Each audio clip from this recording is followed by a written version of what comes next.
চাঁদঘাটে একান্তই একটি এতিমখানা এবং হেফজুল মাদ্রাসা, ওখানে তিনি পরিচালক মুহতামিম হাফেজ মাওলানা জুবাইর হোসেন নাটোরি।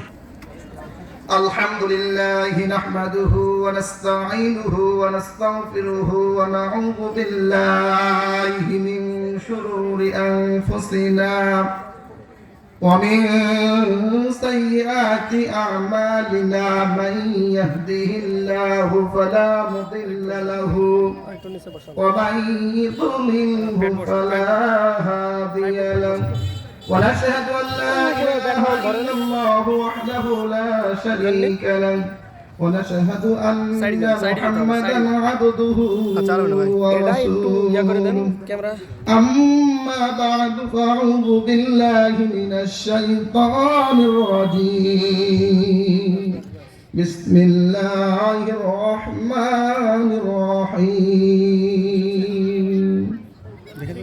وقال الذين كفروا لا تسمعوا لهذا القرآن والغوا فيه لعلكم تغلبون فلنذيقن الذين كفروا عذابا شديدا ولنجزينهم أسوأ الذي كانوا يعملون ذلك جزاء أعداء الله النار لهم فيها دار الخلد جزاء بما كانوا بآياتنا يجحدون صدق الله العظيم قال رسول الله صلى الله عليه وسلم أخلص دينك يكفك العمل القليل إن الله وملائكته يصلون على النبي يا أيها الذين آمنوا صلوا عليه وسلموا تسليما لا إله إلا الله سبحان الله الحمد لله لا إله إلا الله لا إله إلا الله لا إله إلا الله محمد رسول الله صلى الله عليه وسلم সম্মানিত হাজিরিন, আলহামদুলিল্লাহ সমস্ত প্রশংসা সেই মহান রব্বুল আলামিনের দরবারে। যে মহান রব্বুল আলামিন আমাদেরকে বিভিন্ন জায়গা থেকে ফারিক করে আল্লাহ সুবহানাহু ওয়া তাআলা এই জালিসুর রহমান জান্নাতের বাগানে বসার তৌফিক দান করলেন, সে আল্লাহর শুকরিয়া জ্ঞাপন করি আলহামদুলিল্লাহ। এবং সঙ্গে সঙ্গে নবীর প্রতি দরুদ ও সালাম পেশ করি সাল্লাল্লাহু আলাইহি ওয়াসাল্লাম। সম্মানিত হাজিরিন, আল হিকমা ইন্টারন্যাশনাল মাদ্রাসা এতিমখানা কর্তৃক আয়োজিত এই মাহফিলের ব্যবস্থাপনা করেছেন। আপনার খুশি না বেজার? অবশ্যই খুশি। আমরা কোরআন এবং হাদিস শুনবো, কথা বলেন ঠিক কিনা?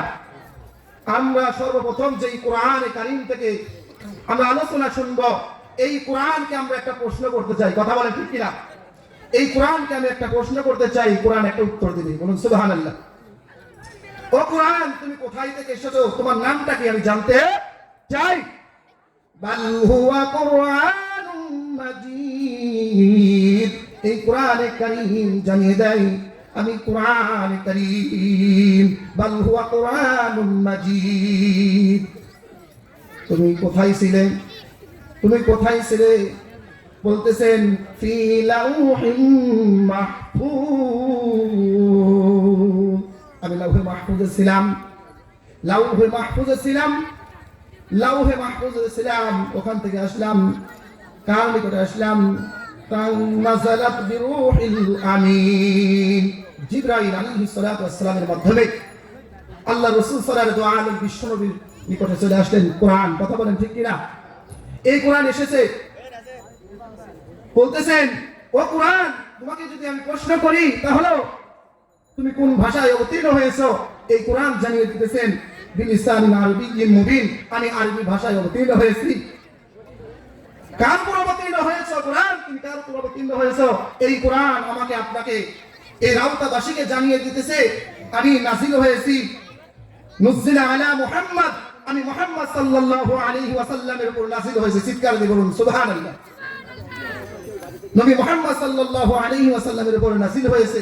সম্মানিত হাজিরিন, আমরা যদি এই কোরআনকে আরো প্রশ্ন খুলে দেই, ও কোরআন তুমি কোন মাসে অবতীর্ণ হয়েছো, রাতে না দিনে?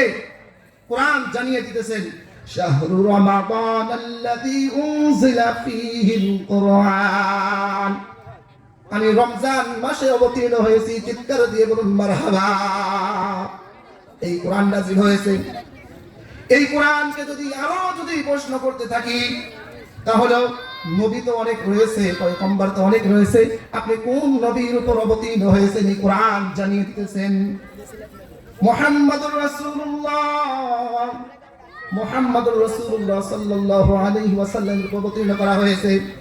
যেটা বলতেছেন নবীকে, নবী সাল্লাল্লাহু আলাইহি ওয়াসাল্লামকে নিয়ে বলতেছেন, মা কানা মুহাম্মাদুন আবা আহাদিন মির রিজালিকুম ওয়ালাকিন রাসূলুল্লাহি ওয়া খাতামান নাবিয়্যিন।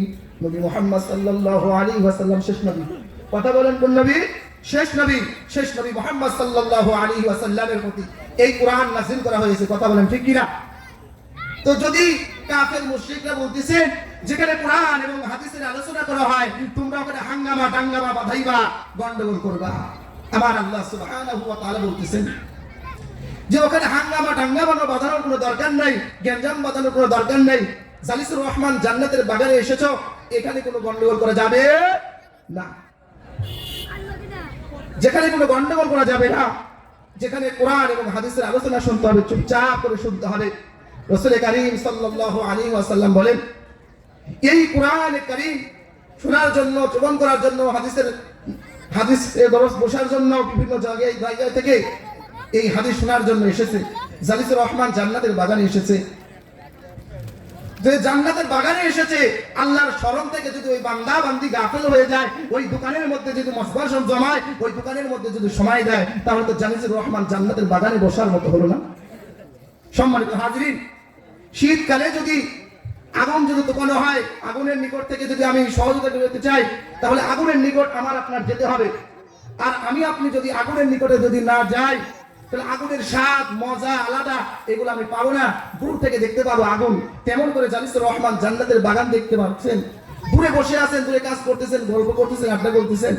এই গল্প, এই কথাবার্তা বলতেছেন, কথার মধ্যে অনেক ভুল হইতেছে। আল্লাহ ইনসান, মানুষের জবান দিয়ে যে শব্দ বের হয় এটা লফজ বলা হয়। লফজে দুই প্রকার, লফজে মৌসুল, লফজে মুহমাল।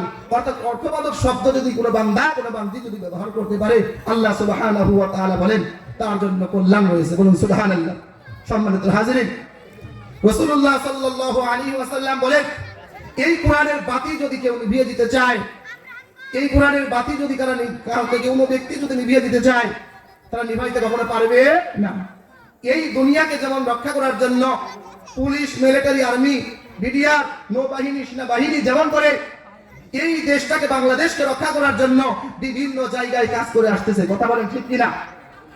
এই দুনিয়াকে রক্ষা করার জন্য, এই দিনকে রক্ষা করার জন্য আল্লাহ সুবহানাহু ওয়া তাআলা কয়েকটি বাহিনী দিয়েছেন। কয়েকটি বাহিনী দিয়েছেন। হাফেজ, মাওলানা, কারি, মুফতি, মুহাদ্দিসগুলা দিন ইসলামকে জিন্দা করার জন্য, দিন ইসলামকে সামনের দিকে অগ্রসর করার জন্য হাফেজ, মাওলানা, কারি, মুফতি, মুহাদ্দিস তৈরি করতেছেন। আল্লাহ সুবহানাহু ওয়া তাআলা বলেন, যদি আল্লাহর শরণ থেকে গাফিল হয়ে যায় কোনো বান্দা কোনো বান্দি, وَمَن يَعْشُ عَن ذِكْرِ الرَّحْمَنِ نُقَيِّضْ لَهُ شَيْطَانًا فَهُوَ لَهُ قَرِينٌ। কোন বান্দা কোন বান্দি আল্লাহর শরণ থেকে বিমুখ হয়ে গেছে, আল্লাহ সুবহানাহু ওয়া তাআলার সঙ্গে সাক্ষাৎ হয়, আর দেখা সাক্ষাৎ করার জন্য কোরআনে কারীম যেমন করে তেলাওয়াত করা হয়, আল্লাহর সঙ্গে কথা বলা হয়, আল্লাহর শরণ থেকে ভুলে গেছে, আল্লাহর জিকির শক্তি থেকে ভুলে গেছে। আল্লাহ রাব্বুল আলামিন বলেন, ওই বান্দার নিকটে আমি একটা শয়তান নিযুক্ত করে দিই। বলুন নাউযুবিল্লাহ। যেই শয়তান সারাটা ফোন ওয়াসওয়াসা দিয়ে ওই বান্দা ওই বান্দিকে, যেই বান্দা যেই বান্দি আল্লাহর শরণ থেকে গাফিল হয়ে গেছে, ওই ব্যক্তিকে অন্ধকারের মধ্যে নিক্ষেপ করে। আল্লাহু আলিমুল্লাযীনা আমানু, আল্লাহ সুবহানাহু ওয়া তাআলা বলেন আমি ঈমানদারদের অভিভাবক। আল্লাহ সুবহানাহু ওয়া তাআলা বলেন আমি ঈমানদারদের অভিভাবক। আল্লাহু আলিমুল্লাযীনা আমানু, আল্লাহ সুবহানাহু ওয়া তাআলা যদি আমার বন্ধু হয়, আমার আপনার বন্ধু হওয়ার কারণে আমরা গুনাহের কাজে যদি লিপ্ত হয়ে যাই, আল্লাহ সুবহানাহু ওয়া তাআলা ওই অন্ধকার থেকে আলোর দিশা দেন। বলুন সুবহানাল্লাহ। ইখরিজুহুম মিনাজ-যুলুমাতি ইলান-নূর। অন্ধকার থেকে আলোর দিশা দিয়ে দেন, সেই মালিকের নাম কি বলুন? আল্লাহ। এই জালিসুর রহমান জান্নাতি বাগানে বসার জন্য আমরা ঘোরাফেরা করতেছি কিন্তু বসতে পারতেছি না। তাহলে এই জালিসুর রহমান এমন একটি জান্নাতের বাগান এই মাদ্রাসা থেকে করেছে, জান্নাতের বাগানের ব্যবস্থাপনা করেছে। নাযালাত আলাইহিমুস সাকিনা ওয়া যাকারাহুমুল্লাহু ফীমা ইনদা। অবশ্যই আল্লাহ রাব্বুল আলামিনের নিকটে কি করা হয়? আলোচনা করা হয়। সম্মানিত হাজিরিন, এটা কোরআন, কোরআনের আলোচনা। কোরআনের আলোচনা শোনার জন্য দূর দূরান্ত থেকে আল্লাহ রাসূল সাল্লাল্লাহু আলাইহি ওয়াসাল্লাম বিশ্বনবীর নিকটে আসতেন। একটা সাহাবী ছিল, অন্ধ একজন সাহাবী। আল্লাহ রাসূল সাল্লাল্লাহু আলাইহি ওয়াসাল্লাম বিশ্বনবীর কোরআন তেলাওয়াত শোনার জন্য আল্লাহ রাসূলের দরবারে চলে আসলেন। আসার পরে ওই ঘরের ফাঁক দিয়ে শুনতেছেন কোরআন তেলাওয়াত। আল্লাহ রাসূল সাল্লাল্লাহু আলাইহি ওয়াসাল্লাম বিশ্বনবীজি নজর করলেন। তাহলে একটা সাহাবী এসে কোরআন তেলাওয়াত শোনার জন্য বসে আছে, দাঁড়িয়ে আছে, ঘোরাফেরা করতেছে, অথচ জালিসুর রহমান জান্নাতের বাগানে বসতেছে না। আল্লাহ রাসূল সাল্লাল্লাহু আলাইহি ওয়াসাল্লাম বিশ্বনবী বললেন, ও আমার সাহাবী, তুমি ওখানে কি জন্য? তুমি জালিসুর রহমান জান্নাতের বাগানের মধ্যে বসো। রাসূলুল্লাহ সাল্লাল্লাহু আলাইহি ওয়াসাল্লাম ডাকা মাত্র ওই সাহাবী আসলেন, এসে বলল, ইয়া রাসূলুল্লাহ, ইয়া হাবিবাল্লাহ, আপনার কোরআন তেলাওয়াত শুনতেছিলাম, আপনি বসার অনুমতি দিয়েছেন, আলহামদুলিল্লাহ। সর্বক্ষেত্রে আমাদের আপনাদের আলহামদুলিল্লাহ শুকরিয়া জ্ঞাপন করতে হবে। আল্লাহ রাসূল সাল্লাল্লাহু আলাইহি ওয়াসাল্লাম বিশ্বনবী বলেন, যেই বান্দা, যেই বান্দির মধ্যে শুকরিয়ার একটা গুণ থাকবে, আল্লাহ সুবহানাহু ওয়া তাআলা বলেন, লা ইন শাকারতুম লা আযীদান্নাকুম ওয়া লা ইন কাফারতুম ইন্না আযাবি লাশাদীদ। যেই বান্দা, যেই বান্দি আল্লাহ রাব্বুল আলামিনের শুকরিয়া জ্ঞাপন করবে, নিয়ামতের শুকরিয়া জ্ঞাপন করবে, আল্লাহ সুবহানাহু ওয়া তাআলা বলেন, আমার ওই নিয়ামতকে বাড়িয়ে দিই, বৃদ্ধি করে দিই। আর এই নিয়ামতের শুকরিয়া যদি আমি আপনি যদি জ্ঞাপন না করতে পারি, এই নিয়ামতকে ছিনিয়ে নেওয়া হয়, সঙ্গে সঙ্গে কঠিন আযাবের মধ্যে গ্রেফতার করে। সম্মানিত হাজিরিন, শাহরিউল্লাহ মুহাদ্দিস দেহলভী রাহমাতুল্লাহ আলাইহি বলেন, আল্লাহ রাব্বুল আলামিন আমাদেরকে এই যে সৃষ্টি করেছেন মাখলুকাত হিসেবে, শ্রেষ্ঠকাল মাখলুকাত হিসেবে, আমাদেরকে তো পারতেন ঘোড়া বানাইতে, আমাদেরকে বানাইতেন উট বানাইতে।